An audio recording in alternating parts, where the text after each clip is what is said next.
Born into a world where my last name opens more doors than I care to walk through, you could say I had it all laid out for me. My dad's the big boss of a company you've probably seen tick across the stock exchange screen more times than you've cursed the morning alarm. Yes, that kind of rich. But if you're expecting tales of a golden girl, draped in designer and sipping champagne for breakfast, you've got the wrong story. Me? I've always kept it real, feet firmly on the ground. Money's nice, sure, but it's not everything. I chose a different path, one that's led me to places money can't buy and experiences no gold card can fetch. Charity work, helping those in need, and living a life that's, well, ordinary. That's me, Jessica. Not the heiress, just Jessica. So, I was stuck in one of those typical evenings where my friend Sarah decided we all needed to get out more. We ended up at this dive bar downtown, the kind where the beer's cheap and the lights are dim enough to hide your regrets. Sarah was all hyped up, going on about some guy she met online. "You've gotta meet him, Jess. He's totally your type," she kept saying. My type? Since when did she decide she knew my type? Anyway, we're there, and in walks this guy. Not Sarah's online prince, but another dude, Alex. He was there with some friends, looking as out of place as a cat at a dog show. He wasn't dressed to impress, just a simple tee, jeans, and this easy smile that kind of lit up the room. We got to talking, and it was easy. Like, really easy. He worked some manager job at a place I'd never heard of, nothing fancy, but he talked about it with this passion that was kinda infectious. "You really dig your job, huh?" I remember asking, sipping on my third beer. "Absolutely," Alex shot back, leaning in. "Every day's a challenge. But hey, I'm not here to bore you with work talk. What about you?" Sarah mentioned charity work? I shrugged, trying to downplay it. "Yes, a bit of this and that. Just trying to do my bit, you know?" "That's cool. Really cool," he said, and I could tell he meant it. Not in a trying to impress you sort of way, but genuinely. The night rolled on, our group mingling, but Alex and I kind of stuck together, chatting about everything and nothing. It was refreshing, talking to someone who wasn't trying to sell me on some investment or brag about their latest acquisition. As the night was winding down, Alex got this look in his eye, like he was working up to something. "Hey, Jessica, I know this is kind of forward, but would you want to grab dinner with me sometime? Just us?" I remember feeling this mix of surprise and excitement. "Sure," I said, trying to sound cool about it. "I'd like that." On the way home, Sarah was all giggles and "I told you so's." I just smiled, thinking about the evening. Alex was a breath of fresh air in my often too stale world. Little did I know how much things were about to change. It wasn't long before going out turned into hanging out at each other's places, which, let's be real, mostly meant my cozy apartment because Alex's roommates were a circus and a half. One evening, sprawled on the couch after devouring what might be the world's most average takeout pizza, Alex turned to me, his eyes serious, but his tone light. "Jessica, how do you feel about making this a more permanent arrangement?" he asked, crumbs still clinging to the corner of his mouth. I raised an eyebrow. "You proposing we split a Netflix account or something more along the lines of a lease?" He chuckled, brushing off the crumbs. "Well, I was thinking more like a life together. But hey, we can start with Netflix." The simplicity of it, the straightforwardness, no grand gestures or dramatic backdrops, just us, in our element. It felt right. "Alex, if you're asking what I think you're asking. Yes. 1,000 times, yes."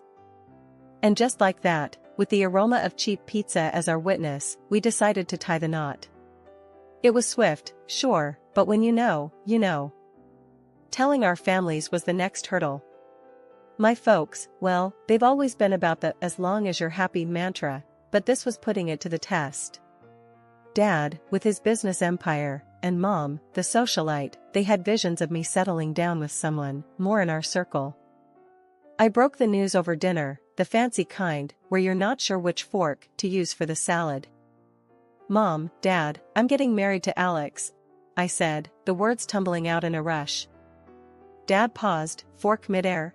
"Alex? The manager chap? Well, that's quick." Mom simply smiled, a bit too tightly. "Dear, are you sure? This is rather sudden, isn't it?" But I was firm. "Yes, I'm sure. He's amazing, and we're really happy together." Their skepticism was palpable, but so was their love. "Well, if he makes you happy, darling," Mom conceded, and Dad nodded in agreement.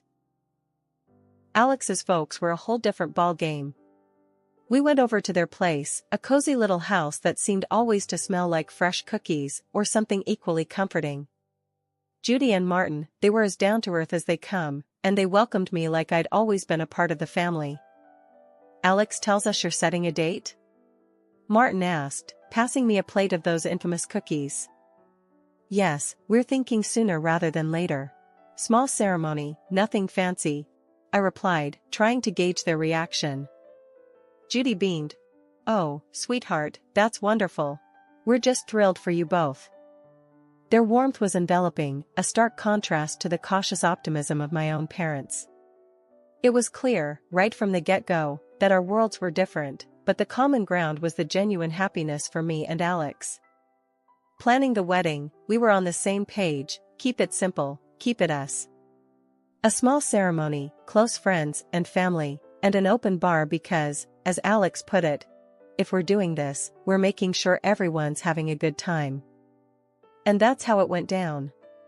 A swift engagement, not because we were rushing, but because everything just clicked into place. Amid the whirlwind, there were quiet moments, looks shared between us that said, "We're doing the right thing." And we really were. Living with Alex started off as everything I'd hoped for and more. We were like two peas in a pod, making our little corner of the world in that cozy, modern apartment I had rented.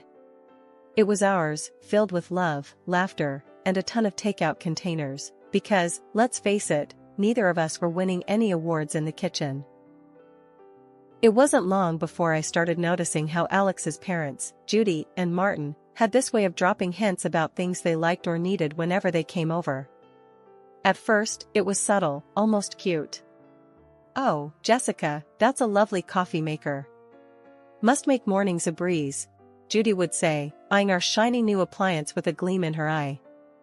Or Martin, "This sofa is just divine.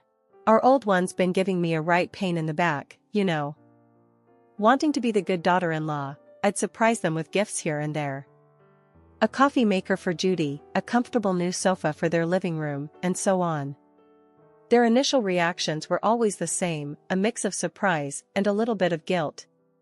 "Oh, Jessica, you shouldn't have. This is too much," Judy would exclaim, her hands fluttering to her chest. "But, you know, humans are funny creatures. Give them an inch, and they'll take a mile." Those initial protests faded away, replaced by a growing list of subtle hints that were about as subtle as a brick through a window. "Dinner at your folks' place was lovely, dear. Did you see that new TV they have? Crystal clear. Ours is practically ancient." Alex would relay his parents' latest comments, oblivious to the change in their tone. One evening, after I'd just dropped a not-so-small fortune on a fancy new TV for them, Alex and I were curled up on the couch, my head resting in his lap. "They really loved the TV, babe. You're amazing, you know that," he said, his fingers running through my hair. I sighed, the weight of their expectations starting to press down on me. "Alex, do they expect us to keep doing this? It's getting a bit much, don't you think?" He paused, his hand stopping mid-stroke. "What do you mean? They're just happy, that's all." "Happy or taking advantage?" I pushed back, sitting up to look at him. "It feels like we're their personal shopping service." Alex was taken aback, his brow furrowing. "They're not like that, Jess. They're just not used to nice things, that's all." "But where does it end, Alex?" "It's like they've got a taste for it now, and they're not looking back," I argued, frustration creeping into my voice. The conversation ended with an uneasy truce, but it was clear we were on different pages. Judy and Martin's gratitude had morphed into entitlement, and it was putting a strain on me. I loved Alex, but I wasn't about to become a bottomless ATM for his parents. When my dad's company hit the skids, it felt like the rug was yanked out from under my feet. That cushy life? Poof, gone. And with it, the whole dynamic of my relationship took a nosedive. The shift wasn't gradual, it was like flipping a switch from daylight to darkness. I had to break the news to Alex and his folks, and let me tell you, that was a conversation I'd been dreading. Listen up, things are gonna get tight. Dad's company's tanking, and well, we're in for a rough ride, I said, trying to keep my voice steady, but the tremor was there, betraying my nerves. Alex's reaction was a gut punch. You're kidding me, right? What do you mean things are gonna get tight? You're telling me we can't live like we used to because of your dad's mess? His words were like ice, and for a second, I wished the floor would swallow me whole. Judy and Martin's faces were no better, their disappointment barely masked. This is quite the situation you put us in, Jessica, Martin added, his tone dripping with reproach.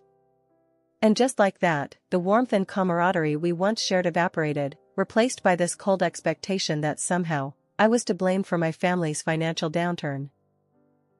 Moving in with them was hell dressed up as a temporary solution. Our once independent life got swapped for a guest room that felt more like a cell in the house of the two people who clearly saw us as a nuisance. The atmosphere was charged with tension, every day a reminder that I'd somehow failed them. We're cutting back on everything because of this, Judy would remind me, her voice sharp, as she served dinner that was a far cry from the lavish meals we used to enjoy. And Martin, always with a comment on saving costs. Make sure those lights are off. We're not running a charity here. But Alex, he was the hardest to bear. The man I married seemed to have vanished, replaced by someone who saw me as a letdown. Can't you do something? Talk to your dad? It's like you don't even care we're living like this. He'd snap, anger flaring over the smallest things. Our conversations, once easy and filled with future plans, now were minefields. Every word I said was a potential trigger for another outburst. I thought marrying you meant security, not this struggle, he'd throw at me during arguments, his words slicing through me. It was clear we weren't just dealing with financial stress. This was a test of our relationship, a revelation of true colors under pressure. I was stuck in the middle, battling the disillusionment from my husband and his parents, while grappling with my own sense of failure. Judy's birthday dinner was supposed to be this cozy family thing at some upscale restaurant, a break from the constant tension. But it turned into the showdown of a lifetime. I should have seen it coming, the way things had been going at their place. We're all sitting there, menu in hand, and I'm trying to keep the peace, just blend into the background. That plan got torpedoed the second orders started flying. Alex, with this grin that made my skin crawl, goes, "Let's get the steak and the lobster for us," and he throws a look my way, 1 part smug, 2 parts cruel. Jessica can do with the soup of the day. Gotta save where we can, right? They all laugh like it's the best joke they've heard in ages. Judy adds her 2 cents. Absolutely, can't have Jessica overspending now, can we? I felt this flush of heat, not embarrassment, but pure fury. Really? Soup? What's this, some kind of sick joke? I snapped back, my voice sharper than I intended. Oh, come on, Jessica. It's just a bit of fun, Alex said, that smirk still plastered on his face. That's when I lost it. Fun? This is your idea of fun? When the chips are down, you just show how petty you really are. I can't believe I fell for your act. You could hear a pin drop. The whole restaurant was watching now, the awkwardness off the charts. I didn't sit back down. Keep your fancy dishes, and your pathetic jokes. I'm out, I said, standing up so fast my chair nearly toppled over. The noise echoed, turning more heads our way. Alex reached out, trying to play the peacemaker. Jessica, don't. Let's not make this a scene. A scene? You think I care about making a scene after that stunt? This is about respect, something you clearly have none of. I yanked my arm free and made for the exit, the weight of their stares on my back. Stepping out into the night felt like breaking out of prison. My phone was blowing up, Alex no doubt, trying to do damage control. I ignored it, my mind made up. I drove back to their place, a storm of emotions brewing inside. How had things gone so sour? Alex and I were a team, or so I thought. But that dinner? It was a slap in the face, a wake-up call I couldn't ignore. Back at the house, I packed my bags in record time, each folded shirt a reminder of the life I was leaving behind. It wasn't just about leaving a place, it was about leaving a relationship that had shown its true colors. I turned off my phone, cutting off the barrage of messages. The silence was eerie, but welcome. That night wasn't just the end of a disastrous dinner, it was the close of a chapter one had no interest in revisiting. After the disaster that was Judy's birthday dinner, I found myself driving to my parents' house. The night was quiet, a stark contrast to the storm raging inside me. By the time I pulled up to their driveway, my decision was made. I needed sanctuary, yes, but more than that, I needed advice, something only my dad could offer. Walking into the house, the familiarity of it all was both comforting and jarring. Mom was asleep, but Dad was up, sitting in his study, surrounded by papers that seemed less important the moment I stepped in. "Jessica? What are you doing here at this hour? Is everything okay?" He stood up, concern etching his face. I took a deep breath, the events of the evening pouring out of me in a flood. I told him about the dinner, about Alex and his parents, and how I felt like I'd been reduced to nothing but a source of income for them. Dad listened in silence, his expression hardening with every word. When I finished, he sighed, a sound that carried years of experience and a hint of sorrow. "Jessica, I saw this coming. I just hoped I was wrong," he finally said, his voice steady but filled with empathy. "How could I have been so blind, Dad?" "I thought Alex. I thought we were different," I said, feeling the weight of my naivety. He walked over, putting an arm around my shoulders. "You wanted to see the best in him, in them. There's no fault in that. But people show their true colors in tough times. It's a hard lesson, but an important one." I nodded, the reality of his words sinking in. "But what do I do now? I can't go back there." "You'll stay here, for starters. As for the rest, we'll figure it out together," he assured me, his confidence a balm to my frayed nerves. Then, he shared something that took me by surprise. "You know, the company's situation isn't as dire as it seems. We're actually on the verge of a breakthrough." It was a strategic move, a way to weed out the opportunists. I stared at him, stunned. "So, you mean to say we're not broke?" He chuckled, a sound that was part relief, part amusement. "Far from it. But it was important to see who would stick around when the chips were down. Unfortunately, Alex and his family showed their true selves. The revelation was a lot to process. My anger towards Alex and his parents was now mixed with a sense of vindication. They had revealed their true motives, and in doing so, had freed me from a future of manipulation and deceit. "Dad, I don't know whether to be relieved or furious," I admitted, the emotions battling inside me. "Be both. It's okay. But remember, this experience has taught you something invaluable about people and their intentions. Use it, learn from it," he advised, his words grounding me. Walking up to Judy and Martin's house the next day felt like heading into the lion's den. I was ready for a showdown, but nothing could have prepared me for the cold reception I got. Alex was standing there, divorce papers in hand, with a look that could only be described as triumphant disdain. "Here you go. Let's get this over with," he said, practically shoving the papers at me. His parents were hovering behind, barely containing their glee.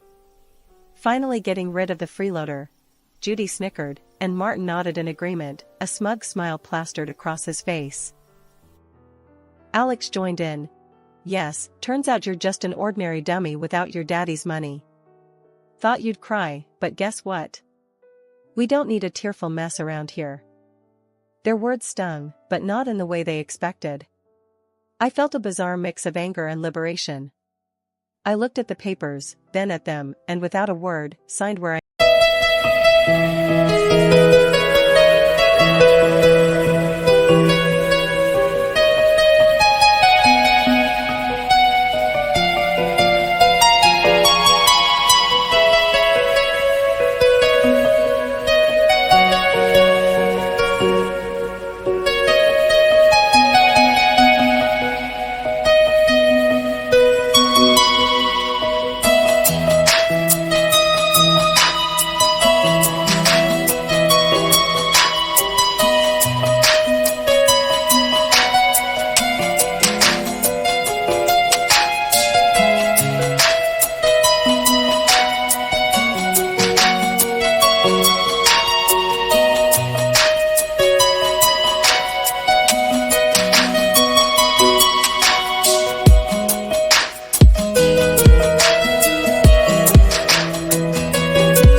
I needed to.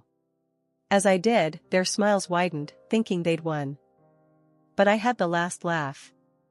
Pulling out a newspaper from my bag, I slapped it down on the table with more force than necessary. "Thought you might find this interesting," I said, my voice dripping with unrestrained satisfaction.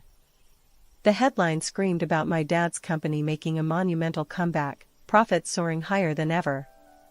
Watching their faces drain of color was a sight I'd pay to see again. Judy and Martin's smugness vanished, replaced by shock, then desperation. Alex's arrogance crumbled, leaving him looking like a child who'd just lost his favorite toy. Judy suddenly switched gears, stepping towards me with arms wide open. "Oh, my sweet girl, it's all a big misunderstanding. Let's hug it out." Martin, ever the opportunist, chimed in. "Let's not rush things. Sit down, have a coffee, and we can talk this through." And Alex, oh, Alex, he was the picture of regret. "I was wrong, okay? We can fix this. I want to make everything right. Please." Their sudden change of heart was almost comical. Almost. I couldn't help but laugh, a deep, hearty sound that felt cleansing. "You three are something else, you know that? But here's a newsflash for you, I'm done. Done with the lies, the manipulation, and the so-called family that only values me for my bank account." I turned to leave, their protests and pleas fading into the background.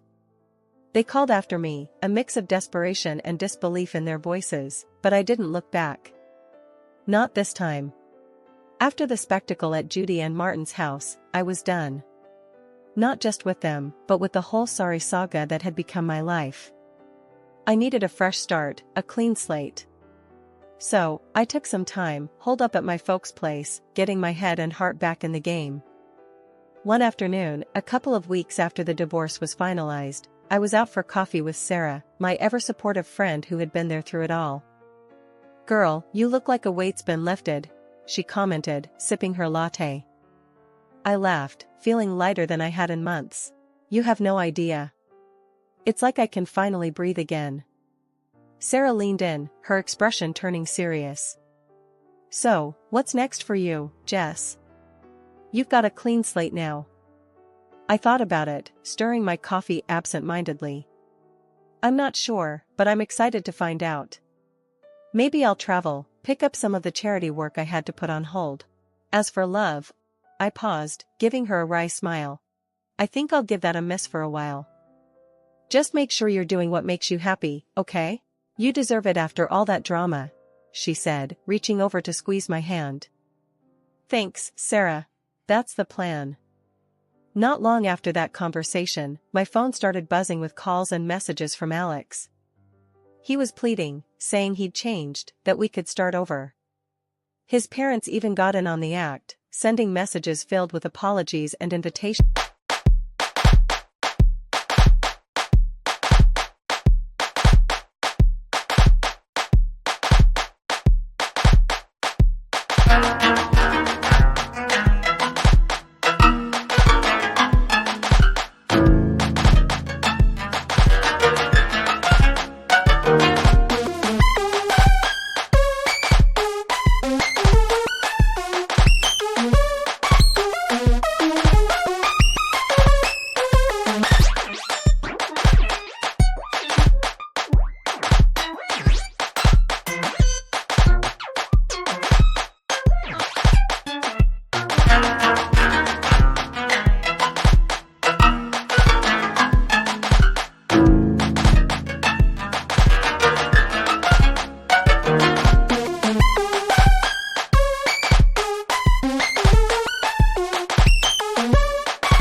questions to talk things over. Sitting in my room, phone in hand, I couldn't help but laugh. The sheer audacity was almost admirable. Almost. I typed out a response, one I'd been mulling over for days. Alex, moving on means moving forward, not going back to what broke you. I wish you all the best, but this is where our paths end for good. Take care. Hitting send felt like closing the final chapter of a book I'd been stuck in for too long. And just like that, I was ready to start writing a new one. The next few months were a blur of activity.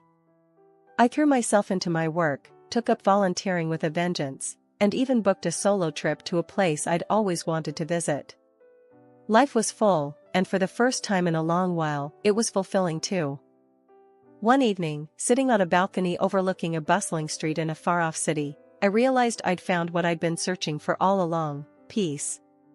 The drama, the heartache, the betrayal, it all seemed like a distant memory. My phone buzzed with a new message, but this time, it was from a number I didn't recognize. Hesitantly, I opened it. It was from someone I'd met during my travels, someone who'd made me laugh and think in equal measure. "Hey, Jessica. How about dinner when you're back? No expectations, just food and good company." I stared at the message, a smile slowly spreading across my face. Maybe it was time to open my heart again, but on my terms, at my pace. "Yes, I'd like that," I typed back, hitting send before I could second-guess myself. Looking out at the city lights, I felt a sense of excitement for the future. I had moved on, not just from Alex and his family, but from the person I was when I was with them. I was stronger, wiser, and ready for whatever came next.